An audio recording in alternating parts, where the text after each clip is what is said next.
Yo, what's up with y'all, man? I hope you're doing good. If you're new and you're a fan of the NBA, subscribe to this channel. So let's get straight into it. It's like it's Minute Maid, hijack 4, renegade, 24, number 8, Coby shit fade away, ballin' since 11th grade, still in school, let them hate. So November 22nd, 2019 is when this video was published on this beloved site. And if you're okay with keeping up with time, it's been a tad bit over 3 months since then. Since then, so many things have changed and many more rookies are now being added into this conversation that we're having. At that moment in time, the very first edition of this video was just 13 games into the NBA season, I believe. And of course, as we all know, that's not nearly enough time needed to judge a rookie, and to be honest, we still don't have enough time. But being damn near 60 games into the season, depending on when this video drops, allows us to be just a little bit more serious, and we can start building a foundation of the narrative that will follow them for the rest of their careers. We have a long way to go in this video, and we have a heck of a lot to go ahead and cover. So before you sit back and chillax, and before I tee up and get into my bag, I need you watching right now, yes, you, to do two things for me real quick. For one, I'm gonna need you to subscribe to my second channel, my clothing brand channel over there, because we just dropped a new video. And at this moment in time, we still ain't even hit 90 subscribers yet over there. So I really want y'all to show love to that page, and I want to see if we can get 500 subscribers over there by the end of the week. If I need to tell you some more on it, I will. My jump shot reveal is over there as well, so go ahead and check it out and subscribe. Also, check out the Hoopscast, dog. I'm telling you, you're missing out on some good entertainment over there. So go ahead and fix that and subscribe to that channel if you haven't already. Now, let's go. To kick off the first version of this video a couple months ago, the most anticipated rookie in last year's draft wasn't a part of it. There was a massive void in it. Something literally huge was missing. Now don't get me wrong, that video, it hit. Trust me, they all do. But this one right here is finna hit way harder, because the #1 overall pick can now be a part of this fun and vibe-worthy conversation that we're about to have. Zion Williamson has finally returned to the court, and in his short but impactful span of time, he's changed and is changing not only what the Rookie of the Year conversation is looking like currently, but the playoff race towards the bottom of the West as well just got even better. In the making of this video, Mans has only played 12 games without minute restrictions, while being the best player through those 12 games, leading them to a record of 8-4. And overall, he's been averaging 23, 7, and 2 on even better efficiency. He's doing this as if he's in mid-season shape, like he's played not only this entire season, but an extra 2 on top of that. Did you hear what I just said? It doesn't make sense because he's a rookie. He's out here moving like a vet, a superstar that was missing from the team that was crowned his. He has that effect that levitates everyone around him and that organization, and I mind you that this man is a R-O-O-K-I-E.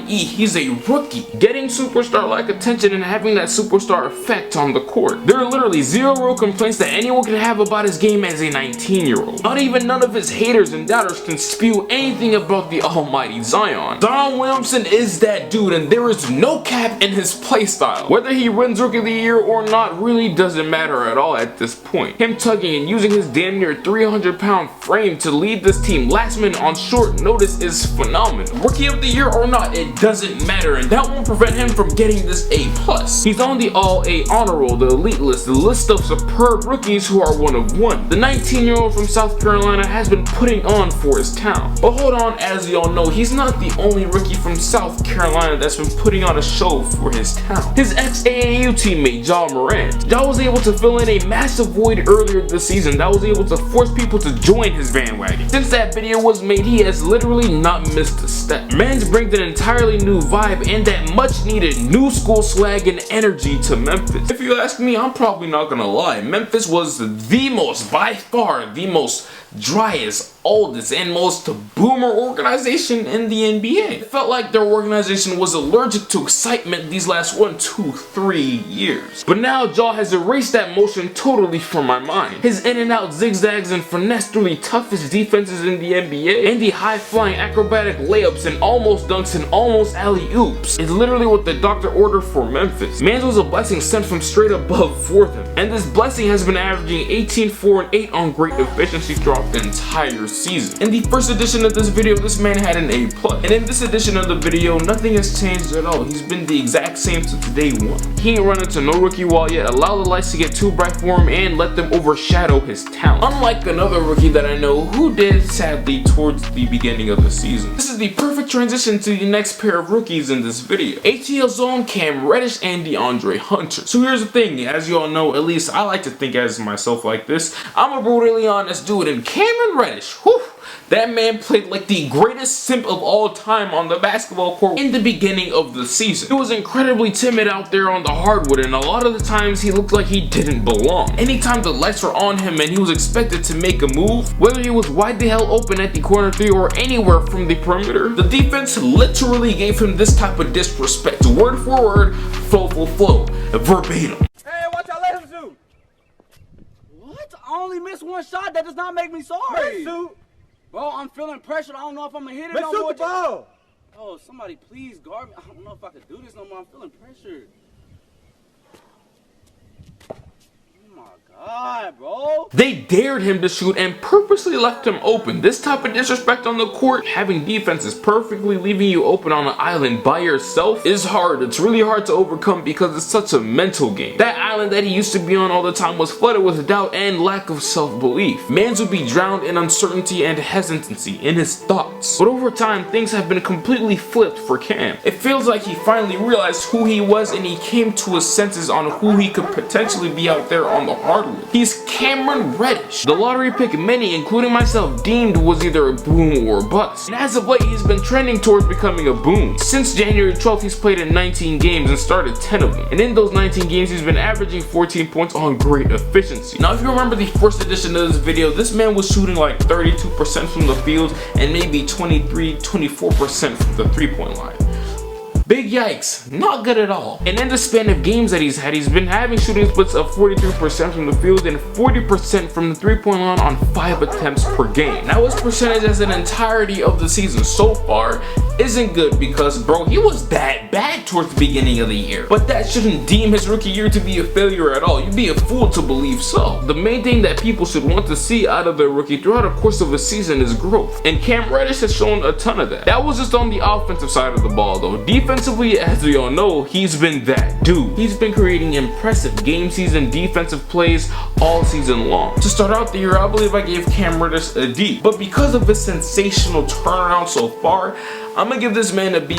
Dare I say A? I'm not gonna go that far. I'm gonna give him a B+. And as for his fellow rookie, DeAndre Hunter, he's been even better offensively. Now look, DeAndre Hunter isn't that popular and he isn't that exciting as a player because that's just not who he is. But regardless of the fact, his numbers since the 26th of January through 14 games have been quite impressive. He's been averaging 14 and 6 on great efficiency, shooting 45% from the field and 43% from 3 on 5 attempts as well. Coming into DeAndre's rookie season, he was for sure one of the least talked about lotto picks. You don't have to be a fan of the Atlanta Hawks or a fan of DeAndre Hunter to know this. He has little to no swag. There's no real spice and energy or anything that gets you up out of your seat with his moves. As a 22-year-old rookie, many, including myself, thought that he'd be coming into the league with little to almost no struggle. That's what old rookies are usually known to do throughout the years in the NBA. But that wasn't the case for DeAndre Hunter. Once in a while, he'd go and have solid 14, 13-point games, then he'd turn around the next night just to drop 6 and 4 points in the blink of an eye. DeAndre Hunter's rookie season as an entirety has been pretty well, and he's been much better and much more efficient, especially than most of his counterparts. 41% from the field and 35% from 3 is respectable. Considering age expectations and improvement throughout the season, DeAndre Hunter deserves a B, maybe B+ on this rookie report card.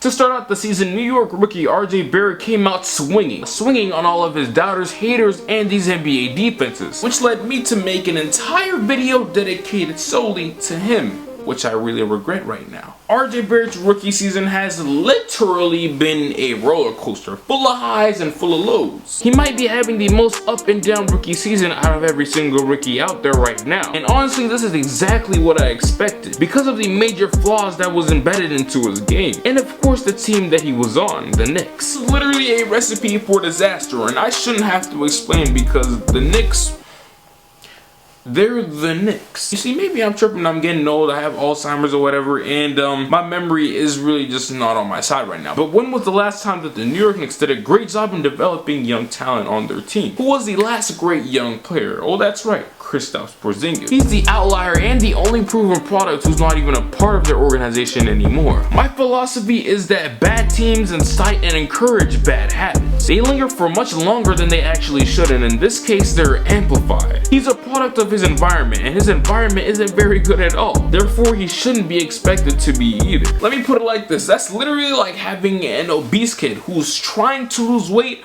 work inside of a donut shop. Literally nothing is going to change. Homie is still gonna be a stretch belly, a Hall of Fame plate cleaner, favorite team the Miami Heat, favorite player Shaquille O'Neal. He's going to be fat still. So for one to come into the season expecting RJ Barrett to do great things, you're doing yourself a disservice, my friend. RJ Barrett has already been doing bad for himself. There is nothing that the New York Knicks can do to help. In the last version of this video, I gave RJ Barrett a B because his stats are actually pretty nice at the time. But you know, it's RJ Barrett and it's the New York Knicks, and that roller coaster is bound to go wee-woo, up and down, up and down. So as for today, in this edition, I'm gonna give him a C. I don't expect him to turn things around until he goes through an official NBA offseason or two, when he's less reliant on what's around him on the court to be able to succeed. If RJ Barrett was a Pelican, a Memphis Grizzly, or Atlanta Hawk, or literally anything but the New York Knicks, he would have been having a much better rookie season, I can promise you that. Moving on to the 5th pick in the NBA draft, Darius Garland. He's been improving as the season has progressed, especially these last 12 games. He's been averaging 13 points and 5 assists on 43% shooting from the field and 36% from 3. I believe that the Cavs have a slight feeling of uncertainty on this team, but one of the few things that they are certain about is Darius Garland. His shooting combined with his finesse, much improved playmaking and consistency is something that the Cavs just cannot be disappointed in. So a lot of people tend to forget this about Darius Garland, but let me remind you, this man barely played college basketball. He was hurt for a majority of his college years, so this man is a raw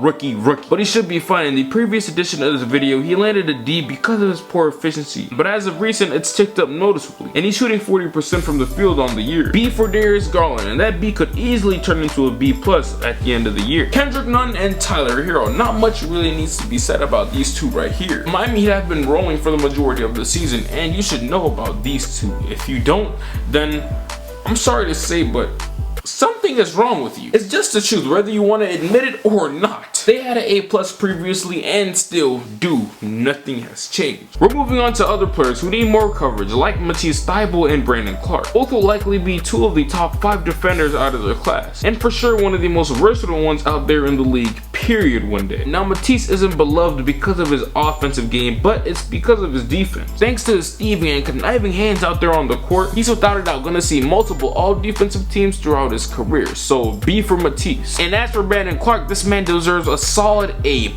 He's been one of the most efficient rookies, if not the most efficient rookie in his class. He's a 23-year-old rookie who's a clamp artist with a more than impressive offensive game. He's easily deserving of this A+ and has been a top 5 rookie all season long. Next rookie is Coby White. Lord have mercy. Last episode of this, I gave this man Coby White a C+ because he was inconsistent and really inefficient. I say that because literally moments after that video was published, almost all of Chicago was in my comment section telling me how stupid I was and how Coby White was better than I actually said he was in a video. Now look, I'm not saying this man Coby White is a bum. He's definitely not a bum at all, and he belongs to be in this league. But these dudes over here in the comment section were coming at me as if he was that dude already, which he is not at all. Coby over his last 10 games has been averaging 19 points, 4 assists, and 4 boards on 43% shooting from the field and 40% from 3. He's been heating up like crazy as of recent and actually has been somewhat consistent. Now his overall efficiency for the season still isn't all that at all, but he's definitely improved from what I saw, and for that I'm gonna give that man a solid B. Now as for Jarrett Culver, F. Next, Rui Hachimura has surprisingly been one of the few rookies that had little to no issue converting into the NBA. It's been a month since he's came back from his injury, and he's gotten better and better as if he hasn't missed a beat at all. He's easily been one of the most consistent rookies out of this class. He doesn't get too high like Kobe or get too low like Cam. He's always good, so for that I'm gonna give him a B+, maybe an A, because of his averages of 14 and 6. PJ Washington and Eric Paschal have also been great off rip throughout the NBA season, and that's due to PJ's shooting ability in Eric's finishing and aggressiveness on the offensive side of the ball. A all year long for both of them. They've been one of the most quiet and low-key surprises of the year. And the last rookie of this video, Kevin Porter Jr. If you want to know about him, I don't want to say too much because I literally just made a video about him just last week. But if you didn't know, now you know. A+ for Kevin Porter Jr.